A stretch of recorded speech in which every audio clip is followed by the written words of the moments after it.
Hi there, this is Harry, and welcome back to Advanced English Lessons with Harry, where I try to help you to get a better understanding of the English language, explaining verbs and nouns and adjectives that sometimes can be confusing, easy for us native speakers, but not so easy for you people out there who are learning English as a second language or as a foreign language. So we're here to help you in any aspect that you have to improve your conversational or business English, or even get you ready for those all-important proficiency exams.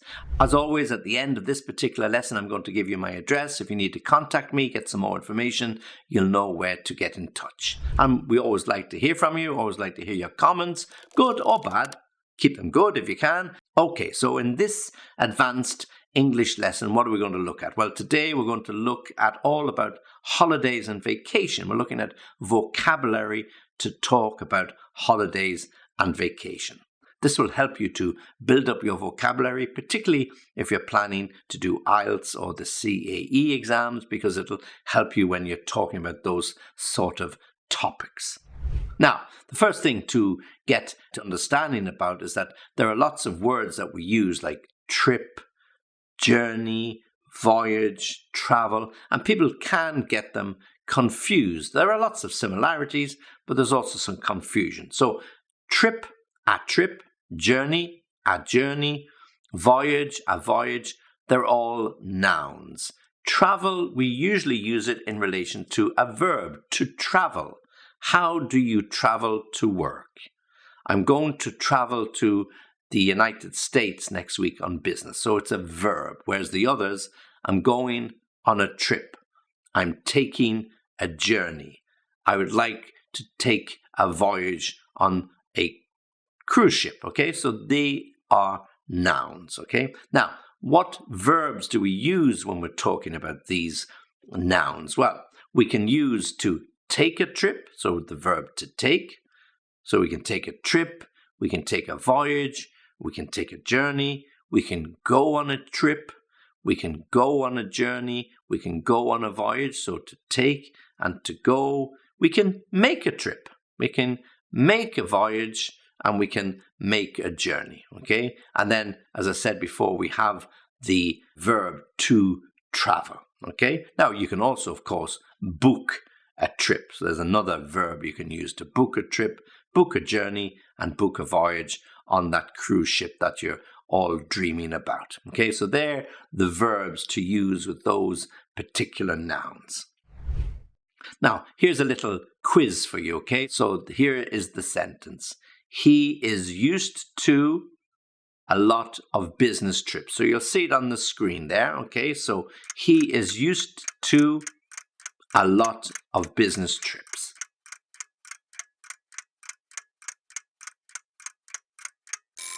Okay, good, well done. So he is used to taking a lot of business trips.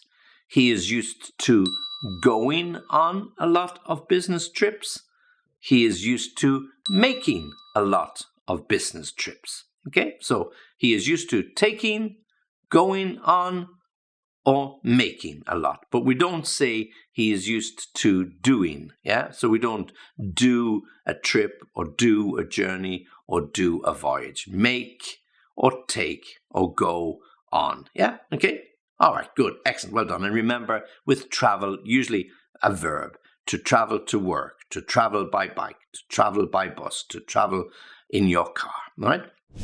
Now, vocabulary. Here are words connected with holidays and these sorts of vacations. A cruise, okay? So when we go on a cruise, it's usually a cruise ship. It's a cruise in the Mediterranean Sea. It's a cruise around the Caribbean islands. It's a cruise in the South Seas. So one of these big, massive floating hotels. In fact, from the pictures I see, they're more like floating cities. There's so much to do, so much activity, lots and lots of restaurants, theaters, cinemas, gyms, sporting activities. You have everything. So to go on a cruise for 2 weeks, to go on a cruise in the Mediterranean where you stop off in 5 different cities in 10 days.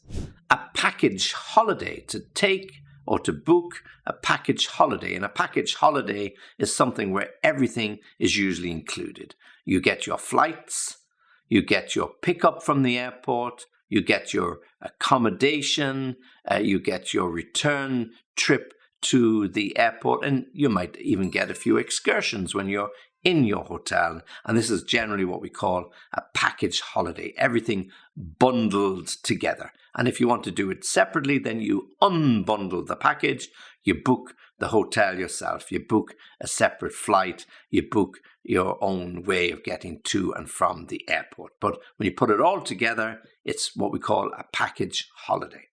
Number 3, a city break. Well, a city break is exactly what it says. It's what it says on the tin, as they say. A city break is a break for a few days in a city. We're going to take a city break and we're going to travel to London. We're going to take in a show on Friday night. We're going to do a bit of shopping on Saturday morning.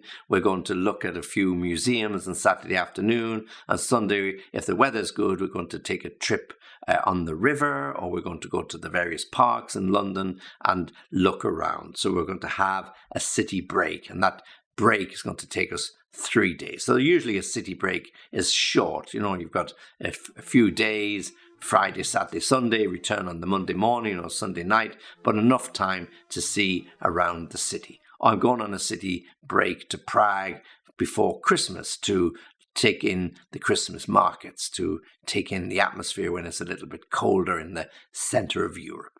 A city break. A luxury holiday. Well, we all dream of a luxury holiday. It could be that cruise ship, of course, but a luxury holiday could be that 4-5-star exotic hotel in a beautiful location, sun-drenched beaches, beautiful water, sitting on golden sands, getting that massage, whatever it might be. This is your luxury holiday, something you've been looking for, saving up for years and years. Or indeed, you might be really, really lucky and win it as a prize in some competition. Luxury prize of a luxury holiday on offer for the winner. Okay, a luxury holiday.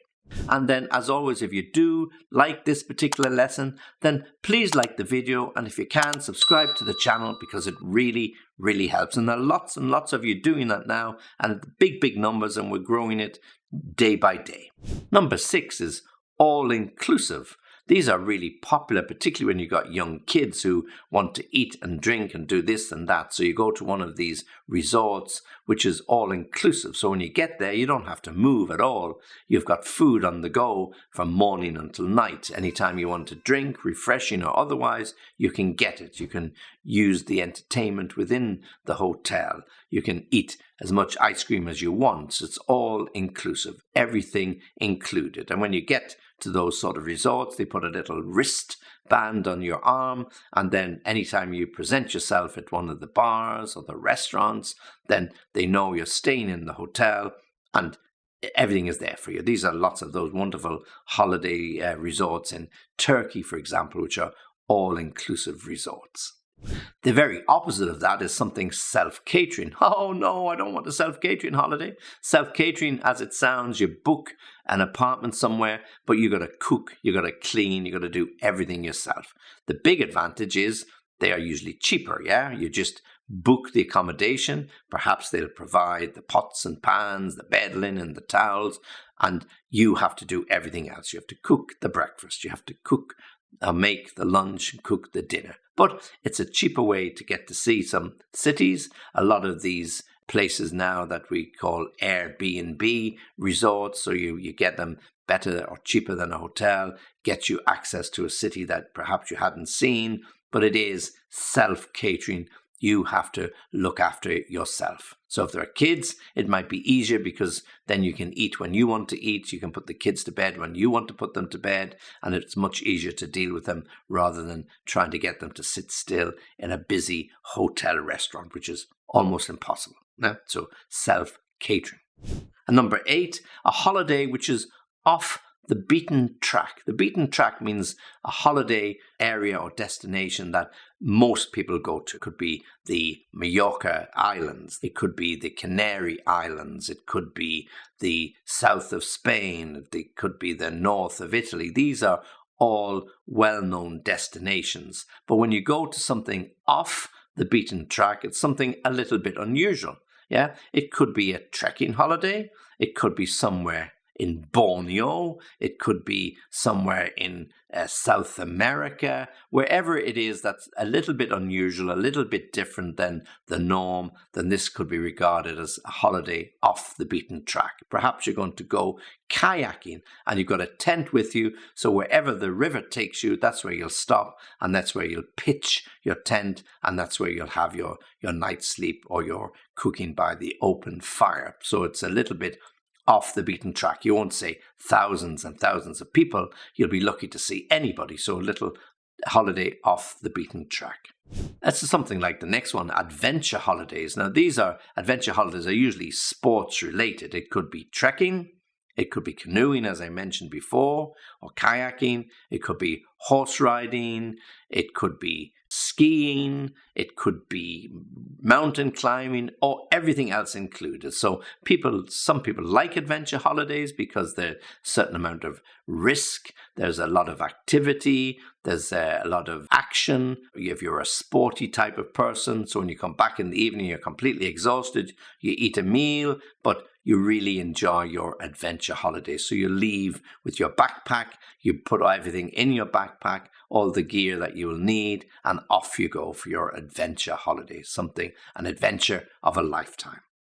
And then finally, which people like to do usually between school and university or gap year and university, they go interrailing. Interrailing literally means a ticket you buy that gets you round Europe. So perhaps you start off in London, or perhaps you start off in Paris or Madrid, and you go from city to city and you spend a couple of days here, a couple of days there. If your ticket is one of those tickets, it means that you can get on any train in any country and you just show your ticket to the conductor or the inspector. There's no questions asked. So you go interrailing, a great way to see Europe, a great way to cut down on costs, because usually what you do, you go to some of these youth hostels that will be available in these cities, very, very cheap. You might share a room with 5 or 6 other people, or you just have a room with a basic shower, or there's a communal shower, whatever it might be. But it's a great way, a cheap way for young students. It's not something for kids. It's not something necessarily for the more elderly people in society. But at a certain age, it's one of those holidays that you could certainly enjoy. So interrailing, going by railway. Okay, so there are 10 particular holidays: a cruise, a package holiday, a city break, a luxury holiday, an all-inclusive holiday, self-catering, off the beaten track, adventure holidays, and then finally that interrailing. If I could go back in my years, that's what I do. Interrailing sounds great because I really, really love trains. So we've looked at those particular words connected with holidays, the nouns as a trip, a journey, a voyage, that verb to travel. We've looked at verbs and how we can use them to go on a trip, to take a trip, to make a trip. Okay, so we've given you examples of those. If you have any questions about any of those, come back to me on www.englishlessonviaskype.com. Always happy to get your questions, always happy to help you further. And if you have any comments to make or any suggestions for something you want to see included in one of the future videos, well, you know where I am. So this is Harry, thanking you for watching, thanking you for listening, and just a gentle reminder, join me for the next lesson.